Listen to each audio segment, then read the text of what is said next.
Hello everybody and welcome back to the channel. आज के इस वीडियो में हम बात करने वाले हैं CUET UG एग्ज़ामिनेशन के बारे में, जो बहुत ही इम्पोर्टेंट एग्ज़ामिनेशन है सभी क्लास 12 स्टूडेंट्स के लिए, जो नीट की तैयारी कर रहे हों या जेई की तैयारी कर रहे हों या किसी भी और इम्पोर्टेंट कॉम्पिटिटिव एग्ज़ाम की तैयारी कर रहे हों। अगर वो सेंट्रल यूनिवर्सिटी में एडमिशन चाहते हैं तो उसके लिए एक एग्ज़ाम है CUET UG। उसका फॉर्म शुरू हो चुका है, मतलब अब आप उसका जो फॉर्म है वो फिल कर सकते हो। इसके ज़रिए आपको अलग अलग सेंट्रल यूनिवर्सिटीज़, जो बहुत अच्छे प्राइवेट यूनिवर्सिटीज़ हैं, कुछ स्टेट यूनिवर्सिटीज़ जो इंजीनियरिंग भी करवाते हैं और साथ ही साइंस की या फिर कॉमर्स आर्ट्स सारे सब्जेक्ट्स की तैयारी करवाते हैं, उनमें आप एडमिशन ले सकते हो। तो आज के इस वीडियो में हम डिटेल में जानेंगे कि क्या है पूरा प्रोसेस और साथ ही क्या स्ट्रक्चर है, क्या डेट है, कुछ इम्पॉर्टेंट डेट्स क्या हैं, किन किन डेट पे क्या काम होने वाला है, ये सारे कुछ आज हम जानेंगे। और ये भी जानेंगे कि कौन कौन से यूनिवर्सिटीज़ हैं जो पार्टिसिपेट कर रहे हैं CUET UG में।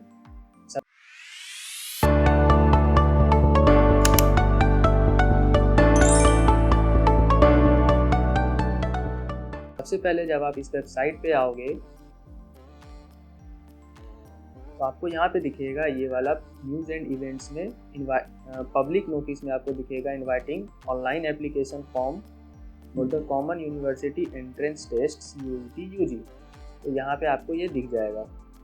जब आप इस पर क्लिक करोगे तो आपको एक PDF खुलेगा। PDF में आप देख सकते हो ये जो नोटिस है ये 1 मार्च को आया हुआ है।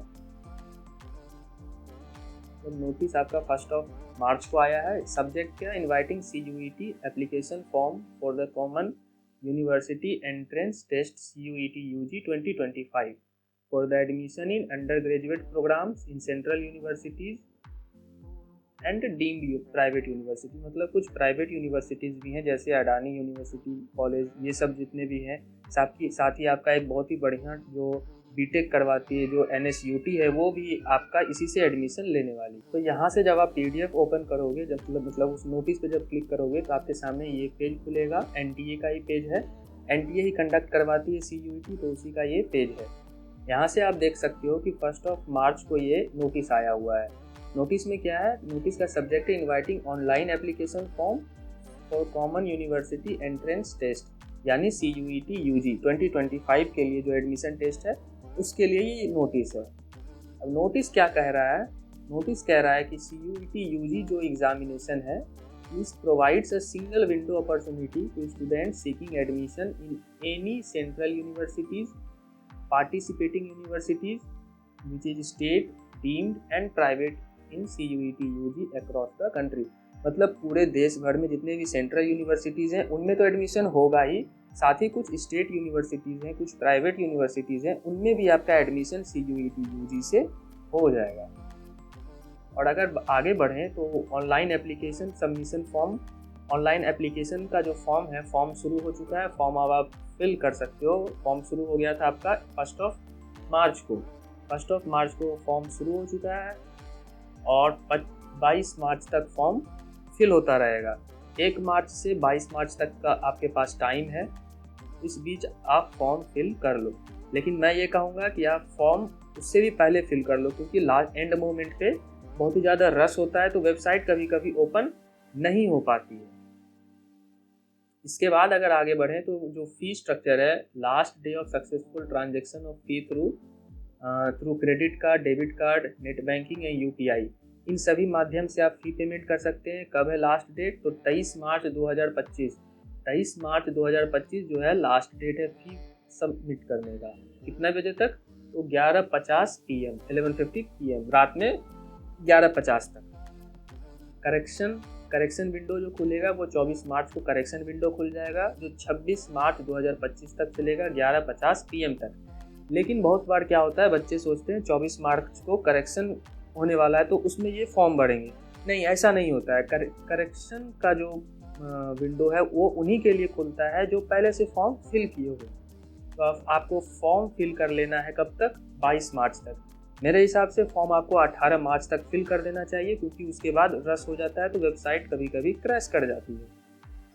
आगे देखें तो announcement of city for examination to be announced later on the website. मतलब जो सिटी आप फिल करोगे वो तो आप फॉर्म फिल करते समय ही फिल कर दोगे, एग्जामिनेशन प्रेफरेंस जो सिटी का होगा, लेकिन अनाउंसमेंट उसका बाद में होगा। उसी तरह एडमिट कार्ड भी ये बाद में आने वाला है डेट। एग्जामिनेशन डेट है फ्रॉम 8 मई टू 1 जून 2025। ये टेंटेटिव डेट शीट है, मतलब इसके बीच एग्जामिनेशन आपका हो सकता है। Display of recorded responses and provisional answer की टू बी अनाउंस्ड लेटर। और ये आपका रहा वेबसाइट। आपके जितने भी जो आपके न्यूज़ आने वाले हैं वो सारे इस वेबसाइट पे आ जाएंगे, और अगर कुछ न्यूज़ हुआ तो आपको इस चैनल पे भी मिल जाएगा, और टू बी अनाउंस्ड लेटर। अब अगर आगे बढ़ें तो the details and programme offered by central universities and their respective website as well as on NTA website this. तो जिस तरह जितने सेंट्रल यूनिवर्सिटीज़ हैं उनके वेबसाइट्स पे, अगर रिस्पेक्टिव वेबसाइट्स पे अगर आप जाते हैं सेंट्रल यूनिवर्सिटीज़ के, तो वहाँ पे भी आपको इन्फॉर्मेशन मिल जाएगा। लेकिन NTA का जो वेबसाइट है वहाँ पे आपको ये सारे चीज़ें एक जगह पे मिल जाएगी, और साथ ही आपको इस YouTube चैनल पे भी सारे चीज़ें एक साथ मिल जाएगी। और साथ ही अगर बात करें कि जो फी स्ट्रक्चर है वो किस तरह होने वाला है, तो फी स्ट्रक्चर आपका कुछ इस तरह से है। मतलब आपको पता होगा कि जितने भी जो हमारे सेंट्रल यूनिवर्सिटीज़ हैं उनमें अगर NTA की बात करें तो वो 3 सब्जेक्ट तो सबके लिए कंपलसरी है, जो आपका कोर सब्जेक्ट होता है, और साथ ही कुछ एडिशनल सब्जेक्ट्स होते हैं। अब ये एडिशनल सब्जेक्ट्स क्या होते हैं और ये अप टू 3 सब्जेक्ट्स क्या हैं, ये कुछ ऐसे है कि अगर आपका मान लो साइंस बैकग्राउंड है, आपने 12th में फिजिक्स, केमिस्ट्री और मैथमेटिक्स जो आपका मेन सब्जेक्ट है वो है, तो वो 3 इसमें रहेंगे।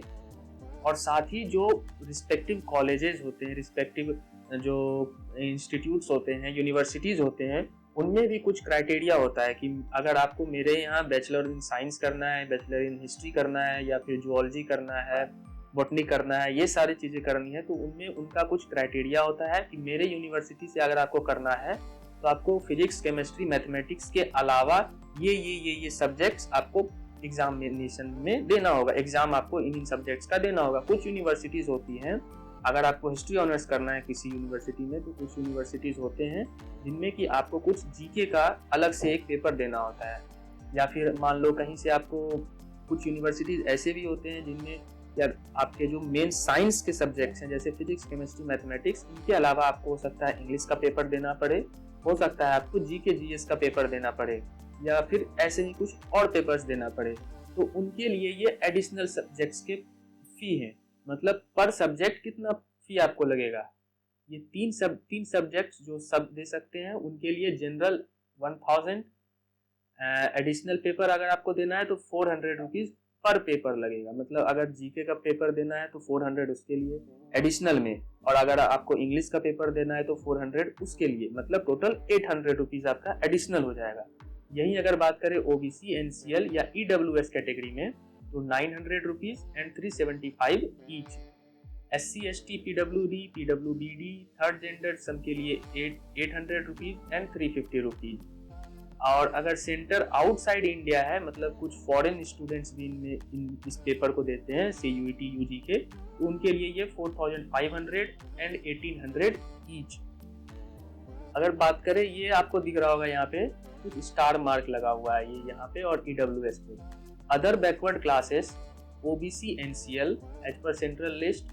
आपके पास, मैं इन्हें संक्षिप्त में बता दूं कि आपके पास, अगर आप OBC, NCL से हो तो आपके पास OBC का एक सर्टिफिकेट होना चाहिए, जो अप्रैल से पिछले महीने के अप्रैल के पिछले साल के जो अप्रैल मंथ था उसके बाद का होना चाहिए। और अगर आपके EWS से है तो आपके पास भी रिस्पेक्टिव उसका सर्टिफिकेट होना चाहिए। अगर नहीं है तो अभी जाके बनवा लो। ये इस एग्जामिनेशन के कुछ फीचर्स हैं। मतलब रजिस्ट्रेशन आपका इसी वेबसाइट से होगा, वेबसाइट को आप जरूर मेंशन करके रखो अपने पास। टोटल सब्जेक्ट 37, जिसमें से 13 लैंग्वेजेस, 23 डोमेन स्पेसिफिक सब्जेक्ट्स हैं और 1 जनरल एप्टीट्यूड टेस्ट है। मतलब 23 आपके पास डोमेन स्पेसिफिक सब्जेक्ट्स। अब ये डोमेन स्पेसिफिक सब्जेक्ट्स क्या होते हैं, जैसे किसी ने 12th में फिजिक्स, केमिस्ट्री, मैथमेटिक्स पढ़ा हो तो वो आप उसके डोमेन स्पेसिफिक सब्जेक्ट्स हैं, फिजिक्स, केमिस्ट्री, मैथमेटिक्स। किसी ने अगर बायोलॉजी लिया हो तो फिजिक्स, केमिस्ट्री, बायोलॉजी उसका डोमेन स्पेसिफिक सब्जेक्ट्स हैं। जैसे साइंस के 3 सब्जेक्ट्स, कॉमर्स, आर्ट्स, इन सब के जो मेन सब्जेक्ट्स हैं वो आपके डोमेन स्पेसिफिक सब्जेक्ट हैं। इसका मीडियम क्या होगा, तो 13 Indian languages including Assamese, Bengali, English, Gujarati, Hindi, Kannada, Malayalam, Marathi, Punjabi, Oriya, Tamil, Telugu and Urdu. 13 languages में ये परीक्षा होगा। सिलेबस आपका होगा language subjects, domain and general aptitude test. तो लैंग्वेज का जो सब्जेक्ट है, language to be tested through reading comprehension, factual, literary aptitude and vocabulary. मतलब इंग्लिश का जो पेपर आपका होता है क्लास 12th बोर्ड में, वही पैटर्न होने वाला है, जिसमें एक रीडिंग सेक्शन होगा, एक राइटिंग सेक्शन होगा, एक लिटरेचर सेक्शन होगा और एक ग्रामर का सेक्शन होगा। उसी तरह आपका यहाँ पे भी होने वाला है।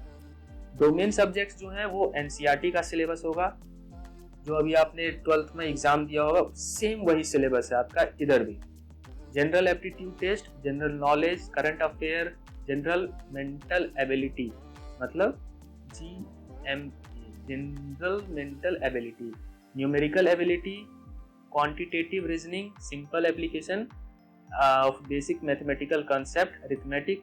मतलब जो जनरल आपका होता है पेपर जीएस का, जनरल एप्टीट्यूड टेस्ट आपका वही होगा। And choice of paper, candidate may choose up to maximum of 5 subjects including language and general aptitude test irrespective of the subject obtained in class 12. Marking scheme, marking scheme आपका कुछ इस तरह से है। Correct answers के लिए आपको 5 marks and there will be negative for each incorrect 1 mark. मतलब आपने अगर करेक्ट किया तो +5, गलत किया तो -1। इस तरह से आपका ये marking scheme. Mode of examination is CBT, मतलब कंप्यूटर बेस्ड टेस्ट है। Total 50 questions for each test paper, all questions are compulsory.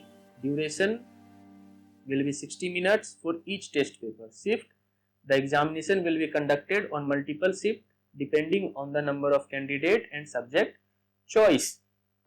तो जो आपका ड्यूरेशन है, मान लो कि आपके पास इंग्लिश है, मैथ्स है,